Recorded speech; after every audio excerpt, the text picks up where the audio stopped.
வணக்கம். இது தமிழ் விண்ணின் பிரதான செய்திகளுடன் நான் லக்ஷனா யாதவன்.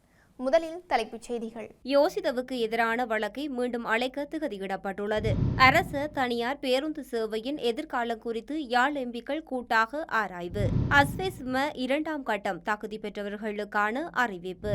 பாதாள உலக குழுவை ஒழிக்கும் போர்வையில் வளர்க்க முற்படாதீர்கள், நாமல் எச்சரிக்கை. போலீசாரின் செயற்பாடுகள் கடும் அரசியல் பயப்பட்டுள்ளது. இன்றும் சரிந்த தங்கம் மகிழ்ச்சியில் நகைப்பிரியர்கள். இலங்கையர் 3 நாடு கடத்தல். வெடிபொருட்கள் பயன்படுத்தி மீன்பிடியில் ஈடுபட்ட 2 கைது. ராணுவத்தின் பயன்பாட்டிலிருந்து 1.5 ஏக்கர் தனியார் காணி விடுவிப்பு. தொடர்பான விரிவான செய்திகள்.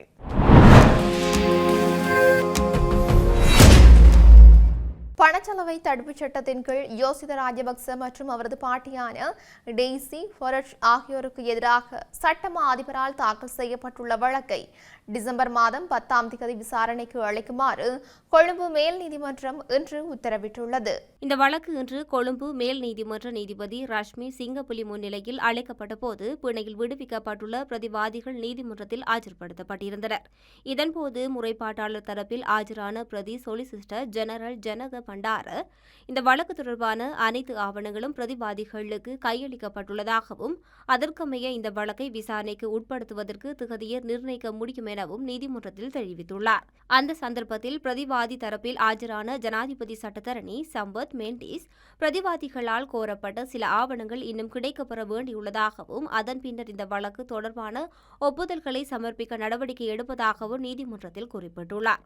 அதன்படி இந்த வழக்கை மீண்டும் டிசம்பர் மாதம் 10ஆம் தேதி விசாரணைக்கு எடுத்துக் கொள்ளுமாறு உத்தரவிட்ட மேல் நீதிமன்ற நீதிபதி அன்றைய தினம் இந்த வழக்கு தொடர்பான ஒப்புதல்களை சமர்ப்பிக்குமாறு உத்தரவிட்டுள்ளார். 2009ஆம் ஆண்டு மார்ச் மாதம் 31ஆம் தேதிக்கு 2009ஆம் ஆண்டு மார்ச் மாதம் 31ஆம் தேதிக்கும் 2013ஆம் ஆண்டு டிசம்பர் மாதம் 12ஆம் தேதிக்கும் இடைப்பட்ட காலப்பகுதியில் சட்டவிரோதமாக ஈட்டிய 59 மில்லியன் ரூபாய்க்கு அதிக பணத்தை 3 தனியார் வங்கிக் கணக்கில் நிலையான வைப்பு கணக்கில் வைப்பிலிட்டதன் மூலம் பணச்செலவை தடுப்பு சட்டத்தின் கீழ் குற்றம் புரிந்ததாக சுமத்தி சட்டமா அதிபர் இந்த பிரதிவாதிகளுக்கு எதிராக 3 குற்றச்சாட்டுகளின் கீழ் இந்த வழக்கு தாக்கல் செய்துள்ளார். யாழ் மாவட்டத்தில் சேவையில் ஈடுபடும் அரசு மற்றும் தனியார் பேருந்து சேவையின் எதிர்கால திட்ட முன்மொழிவு குறித்தும் அதன் சவால்களை ஆராயும் முகமாகவும் யாழ் மாவட்ட நாடாளுமன்ற உறுப்பினர்கள் அரசு அதிகாரிகள் ஆகியோரது பிரசன்னத்துடன் கள விஜயம் ஒன்று இன்றைய தினம் முன்னெடுக்கப்பட்டது.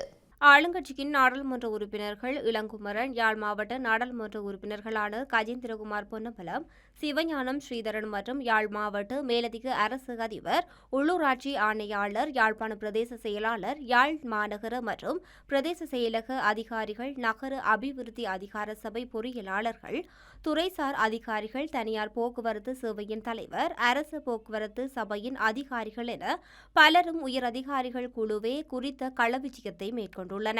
குறித்த விஜயத்தின் போது நெடுந்தூர சேவை பேருந்து நிலையம், இலங்கை போக்குவரத்து சபையின் கீழ் யாழ் மத்திய பேருந்து நிலையம் உள்ளிட்ட பகுதிகளை பார்வையிட்டதுடன் குறித்த 2 பேருந்து நிலையங்களின் அதிகாரிகளுடனும் கலந்துரையாடி இருக்கும் சவால் குறித்து கேட்டும் அறிந்து கொண்டுள்ளனர். குறிப்பாக தூர சேவை பேருந்து நிலையத்திலிருந்து 2 பேருந்து சேவைகளை இணைத்த சேவை நேர அட்டவணையின் பிரகாரம் முன்னெடுப்பதில் இருக்கின்ற பிரச்சினை குறித்து கூடுதல் அவதானம் செலுத்தப்பட்டது. அத்துடன் விரைவில் அதை நடைமுறைப்படுத்துவதற்கான பொறிமுறை விரைவில் உயர்மட்ட கலந்துரையாடலினூடாக எட்டப்படும் என்றும் குறித்த பேருந்து நிலையத்தின் பாதுகாப்பு கருதி CCTV கேமராக்கள் மற்றும் இருக்கின்ற மலசலகூடங்கள் மேலும் சில மலசலகூடங்களை கட்டமைத்தல் உள்ளிட்ட விடயங்களை ஏற்பாடு செய்யவும் பரிந்துரைக்கப்பட்டது. இதேவேளை இலங்கை போக்குவரத்து சபையின் யாழ் பேருந்து நிலையத்தில் இருக்கின்ற தூய்மையாகல் பிரச்சினைகள் தொடர்பில் அதிக அவதானம் செலுத்தப்பட்டதுடன் அவ்வாறு தேங்கி கிடக்கும் குப்பைகள், பிளாஸ்டிக் பொருட்களை உடனடியாக அகற்ற வேண்டும் எனவும் அறிவுறுத்தப்பட்டது. மேலும் பேருந்து நிலையத்தில் இருக்கின்ற சிறு கடைகளால் ஏற்படும் அசௌகரியங்கள் நேரில் அவதானிக்கப்பட்டதுடன் அவற்றை அகற்றுவது தொடர்பிலும் அகற்றப்பட்ட பின் பாதிக்கப்படும் வியாபாரிகளுக்கு பரிகாரம் வழங்குவது குறித்தும் அதன்போது அவதானம் செலுத்தப்பட்டமை குறிப்பிடத்தக்கது. அஸ்வெஸ்ம 2ஆம் கட்டத்திற்கு தகுதி பெற்றும் இதுவரை வங்கிக் கணக்குகளை திறக்காத பயனாளிகள் தொடர்பில் நலன்புரி நன்மைகள் சபை அறிவிப்பொன்றை வெளியிட்டுள்ளது. இந்த பயனாளிகளின் பெயர் பட்டியல் பிரதேச செயலகங்களில் காட்சிப்படுத்தப்பட உள்ளதாகவும் அந்த அறிவிப்பில் குறிப்பிடப்பட்டுள்ளது. இவ்வாறு அஸ்வேசும நலன்புரி நன்மை திட்டத்தின் 2வது கட்டத்துக்கு தெரிவு செய்யப்பட்டு இதுவரை வங்கிக் கணக்குக்கு திறக்காத பயனாளிகள் தமது பிரதேச செயலகத்துக்கு சென்று வங்கிக் கணக்குகளை திறப்பது தொடர்பான கடிதத்தை பெற்றுக்கொள்ள வேண்டும். அந்த கடிதத்தை மக்கள் வங்கி, தேசிய சேமிப்பு வங்கி, இலங்கை வங்கி அல்லது பிரதேச அபிவிருத்தி வங்கி ஆகியவற்றில் தமக்கு வசதியான வங்கி கிளை ஒன்றில் சமர்ப்பித்து அஸ்வேசும பயனாளி வங்கிக் கணக்கொன்றை திறக்க வேண்டும் எனவும் குறித்த அறிவிப்பில் தெரிவிக்கப்பட்டுள்ளது. அதன்படி இதுவரை வங்கிக் கணக்குகளை திறக்காத அஸ்வேசும 2ஆம் கட்டத்துக்கு தகுதி பெற்ற பயனாளிகள் விரைவில் இந்த வங்கிக் கணக்குகளை திறந்து குறித்த வங்கிக் கணக்கு விவரங்களை பிரதேச செயலகங்களுக்கு வழங்க வேண்டும் என்று அந்த அறிவிப்பின் மூலம் அறியப்படுத்தப்படுகின்றது. பாதாள உலக குழுக்களுக்கு முடிவு காட்டும் போர்வையில் மற்றும் ஒரு குழுவை வளர்ப்பதற்கு முற்பட்டால் இந்த அரசின் கதை முடிந்துவிடும் என்று ஸ்ரீலங்கா பொதுஜன பெரமுன கட்சியின் தேசிய அமைப்பாளர் நாமல் ராஜபக்ச தெரிவித்துள்ளார்.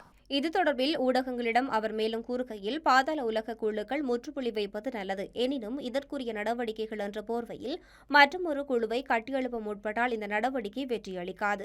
மற்றொரு குழுவை உருவாக்குவதற்கு அரசு முற்படுகின்றது என்பதே இதன் செயல்பாடு வெளிப்படுத்துகின்றது. இவ்வாறு நடந்தால் அரசு முடிந்துவிடும். எனவே பாதாள உலக குழுக்கள் முற்றுப்புள்ளி வைக்க வேண்டும் என்பதே எனது நிலைப்பாடு. தமது பொறுப்பை மறந்து இந்த அரசு செயற்பட்டு வருகின்றது. இதற்குரிய பதிலடி அடுத்த தேர்தலில் வழங்கப்படும் என்று அவர் குறிப்பிட்டார்.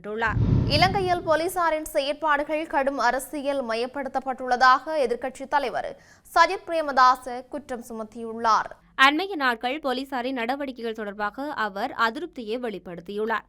சில சம்பவங்கள் தொடர்பான விசாரணைகள் அரசியல் கண்காட்சிகளாக அல்லது ஊடக கண்காட்சியாக முன்னெடுக்கப்பட்டு வருவது தொட்டே தெளிவாக விளங்குகின்றது என அவர் தெரிவித்துள்ளார். போலீஸ் மா அதிபர் அரசாங்க பிரச்சார இயந்திரத்தின் ஓர் பங்குதாரராக செயல்படுவது தெரிகின்றது என அவர் தெரிவித்துள்ளார்.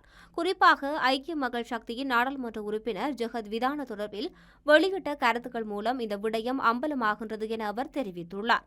மக்கள் பிரதிநிதி என்ற வகையில் ஜெகத் விதான முன்னெடுத்து வரும் செயற்பாடுகள், குறிப்பாக நாடாளுமன்றத்துக்கு உள்ளேயும் வெளியேயும் முன்னெடுத்து வரும் செயற்பாடுகள் போலீஸ் மா அதிபரின் கருத்துக்கள் மூலம் கடும் சவாலுக்கு உட்படுத்தப்பட்டு வருகின்றது என சஜ் பிரேமதாச சுட்டிக்காட்டியுள்ளார். இலங்கையில் இன்று 24 கேரட் தங்க பவுன் ஒன்று 2000 ரூபாயால் குறைந்துள்ளதாக இலங்கை நகைக்கடை உரிமையாளர்கள் சங்கம் தெரிவித்துள்ளது.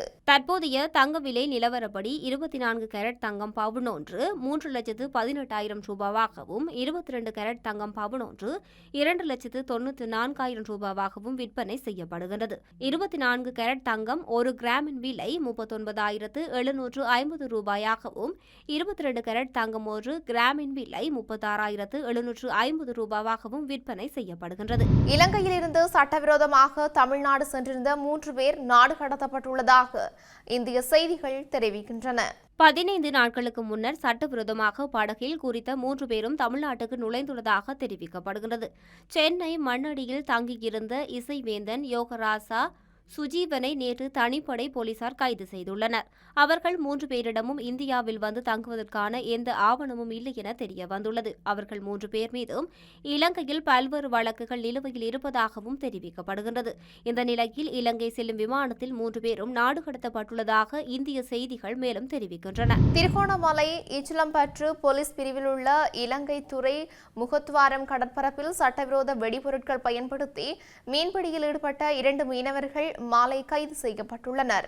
அத்தோடு மீன்பிடியில் ஈடுபட்ட படகு, டைனமைட் மற்றும் உபகரணங்களுக்கும் கடற்படையினரால் கைப்பற்றப்பட்டு ஈச்சலம்பற்று போலீசாரிடம் ஒப்படைக்கப்பட்டுள்ளது. கைது செய்யப்பட்ட மீனவர்கள் மூதூர் நீதவான் நீதிமன்றத்தில் ஆஜர்படுத்துவதற்கான ஏற்பாடுகள் ஈச்சலம்பற்று போலீசார் மேற்கொண்டு வருகின்றனர். கிளிநொச்சி மாவட்டத்தில் கண்டாவளை பிரதேச செயலாளர் பிரிவில் பரந்தன் பகுதியில் இராணுவத்தினர் வசமிருந்த தனியாருக்கு சொந்தமான 1.5 ஏக்கர் காணி இன்று விடுவிக்கப்பட்டுள்ளது. காணி விடுவிக்கப்பட்டதை அடுத்து விடுவிப்புக்கான ஆவணத்தை கிளிநொச்சி மாவட்ட அரசு அதிபர் எஸ். முரளிதரனிடம் இன்று மாவட்ட சேலத்தில் வைத்து இராணுவத்தினர் கையளித்தனர். இந்த நிகழ்வில் கண்டாவளை பிரதேச செயலாளர் பிந்தாகரன் உள்ளிட்டவர் கலந்து கொண்டுள்ளனர். செய்திகளின் நிறைவாக மீண்டும் தலைப்புச் செய்திகள். யோசிதவுக்கு எதிரான வழக்கை மீண்டும் அழைக்க திகதியிடப்பட்டுள்ளது. அரசு தனியார் பேருந்து சேவையின் எதிர்காலம் குறித்து யாழ் எம்பிக்கள் கூட்டாக ஆராய்வு. அஸ்வெஸ்ம 2ஆம் கட்டம் தகுதி பெற்றவர்களுக்கான அறிவிப்பு. பாதாள உலக குழுவை ஒழிக்கும் போர்வையில் வளர்க்க முற்படாதீர்கள், நாமல் எச்சரிக்கை. போலீசாரின் செயற்பாடுகள் கடும் அரசியல் பயப்பட்டுள்ளது. இன்றும் சரிந்த தங்கம் மகிழ்ச்சியில் நகைப்பிரியர்கள். இலங்கையர் 3 நாடு கடத்தல். வெடிபொருட்கள் பயன்படுத்தி மீன்பிடியில் ஈடுபட்ட 2 கைது. ராணுவத்தின் பயன்பாட்டில் இருந்த 1.5 ஏக்கர் தனியார் காணி விடுவிப்பு. இத்துடன் தமிழ்வினின் பிரதான செய்திகள் நிறைவு பெற்றன. செய்திகளை உடனுக்குடன் அறிந்து கொள்ள தமிழ்வின் என்ற எமது யூடியூப் பக்கத்தினூடாக இணைந்திருங்கள். வணக்கம்.